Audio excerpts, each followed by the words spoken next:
Well,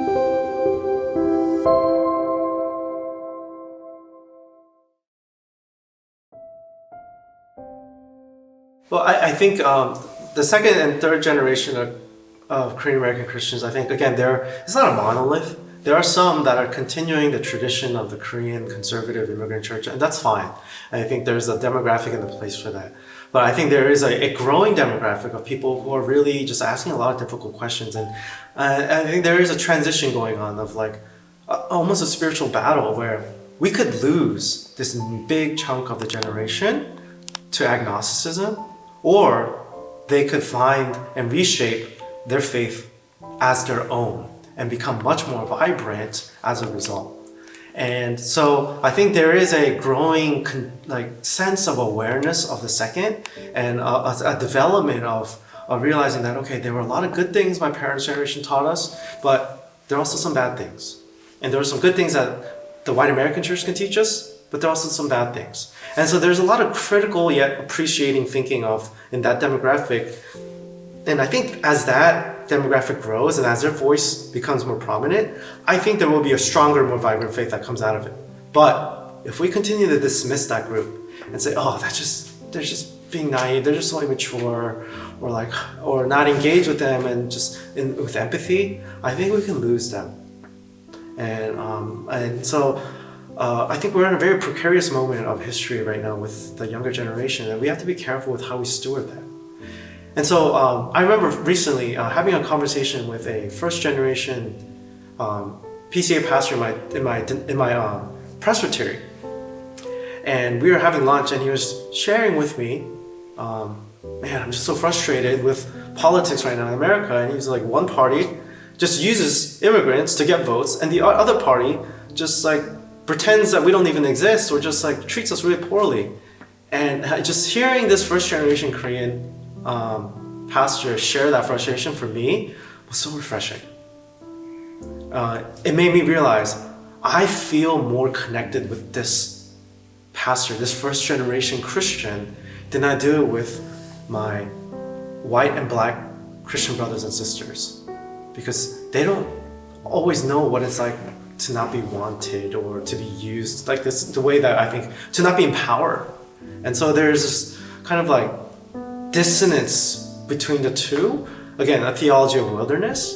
And I think a lot of the second generation, growing generation of agnostics and atheists, I think really can be helped by the Korean immigrant church if the Korean immigrant church sheds away a lot of the legalism and also a lot of the conflation of Republican ideology with their theology.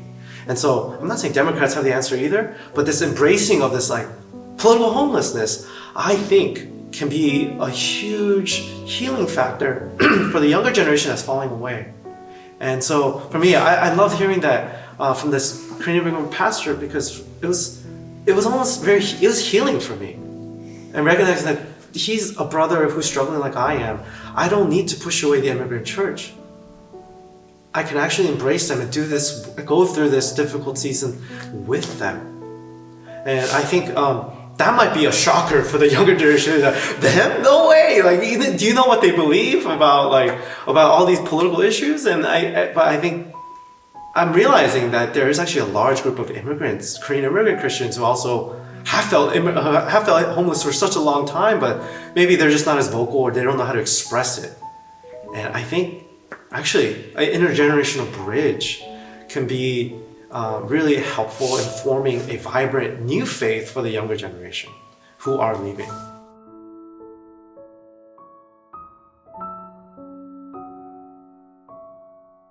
So ever since I was little, one of my earliest memories actually as a child is spending every night with my mom, reading the Bible, singing hymns, and her explaining the Bible passages to me.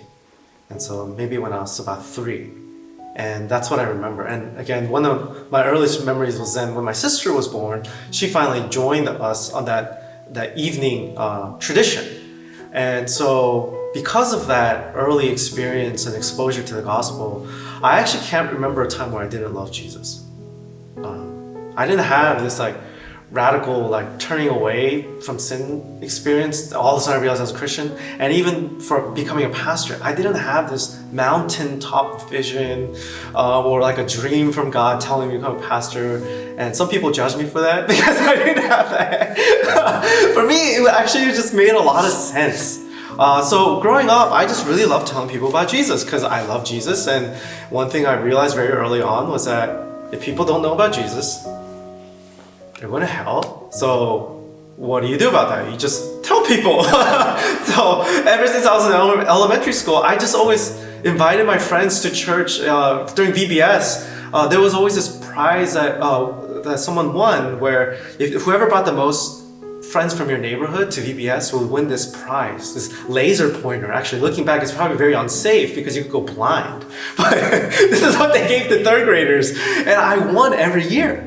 Not to brag, but to just looking back, it's just very interesting. I really just like telling people about Jesus. It just made sense. That's what you're supposed to do. And in high school, I remember doing like Koguma evangelism. I remember doing Cheondo Pokpal, and then all of this, and I was like, why do you need to train? I think you just do it. And I realized in youth group for the first time, oh, none of my friends do this.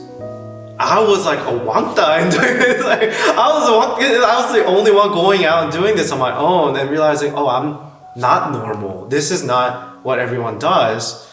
But I also remember thinking, man, I wish I could do this for the rest of my life. And again, just growing up in the Korean church, I didn't realize that Korean pastors had a salary.